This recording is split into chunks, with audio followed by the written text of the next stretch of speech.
Genies are demonic tricksters. That's what they are. They're entrapped in their vessels for a reason. They should not be let out. Riley didn't believe in genies, even though a bottle encased in a glass box sat atop his grandfather's mantle, and he'd heard about it frequently. Genies will tempt you, genies will lie to you, genies will give you what you want, but it's always at a price. You cannot beat them, you will always lose. Genies are not to be trusted under no circumstance should they ever be allowed free. His grandfather would tell these tales. He would talk of the rules, the commandments that were passed along with this bottle through generations upon generations. How that there was something in that bottle and it was something evil. Riley saw Aladdin. He knew the kid's stories. He just never understood how his grandfather could be so engaged and ensnared in such nonsense. Yet here he was trying to pass down this apparent duty.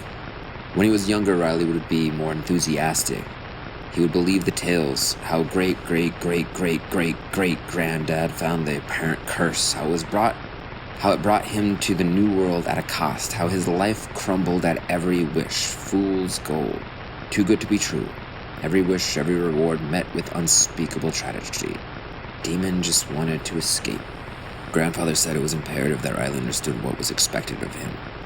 To guard his familial burden that was supposed to go to his father before the accident. Riley would see his grandfather more and more frequently as the old man continued to ask for him on a constant basis. Yet much to Riley's chagrin, every visit would be centered around the genie's curse. Riley, you have to understand we are the keepers of this evil. We owe it to all man to make sure this demon stays put. Wild stories, Grandpa, thought Riley. Then Grandpa died. And there it was, the lamp encased in a glass box, the only thing left to him. He let it sit in the back of closets through many moves as the money dried up when his mom got sick and the medical bills made it harder and harder to afford the childhood home he grew up in. When she died, it made matters worse. Crushing debt, unable to have a real funeral, unmarked graves, no finishing college. What little Riley had went to trying to stave off debt collectors for bills he inherited. As when he started going through what little he had left and saw there somehow through the years that old dusted and now scratched glass box that housed the golden lamp. He doubted it was real gold, but maybe just maybe it could fetch a few $100. He didn't think about his grandfather.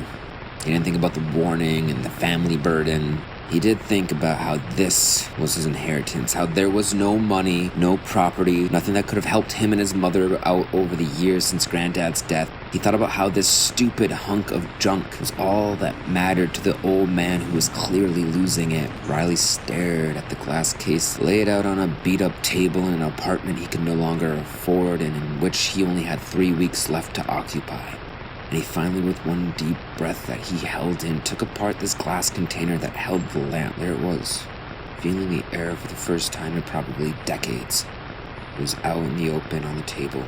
Riley had held his breath. His heart began to pump harder in his chest as the hair on the back of his neck stood tall, and a shiver went down his spine. But nothing happened. He stared at the object for 5 minutes, and nothing happened. He let out a deep breath. The old man was crazy. Magic isn't real, there is no burden, it's also pointless. He grabbed the lamp and said out loud to the ether of this empty apartment, "Is this really it, old man? This is what you tried to make me afraid of for years? This joke?" he cried out. "I almost believed in it all, I really did. Genies, how stupid." He held the oil lamp to his chest and started to wipe away what little soot and debris had managed to make its way to the object. "You should be afraid." A deep, low voice from behind spoke. Startled, Riley looked around and faced an old, ancient creature that looked like a combination of man and beast. A demon. Who are you?" Riley squeaked out as a lump in his throat choked him. "Who am I? Who are you? Better yet, where is Reginald? How long did that bastard keep me locked up?" The demon spoke to him. "Reginald?" Riley answered, puzzled. "Granddad?" he asked. "Granddad?" The demon stared at him, his face twisting, eyebrows curling. "So he's aged, has he?" "He's dead," Riley replied. "Dead?" The demon shot back. "Are you telling me I didn't get to see that miserable, weak coward shrivel up and suffer?" The genie responded. "Hey, my grandfather was no coward," Riley exclaimed. He was weak. He could have had it all, but he was terrified. The genie spoke to him. He told me all about this. All about genies and tricks and how they will lie to you, Riley shot back. Lie? I told him the truth. The truth he was too afraid to grasp onto. I have made kings. I have made dynasties. I have crumbled civilizations, laid waste to empires. I am true power. And your grandfather cowered at the thought of it all, the genie replied. He told me that all comes at a price, Riley shouted. Sure, everything comes at a price. But that's what your miserable human existence is. What do you want? Look at this place. You are in squalor.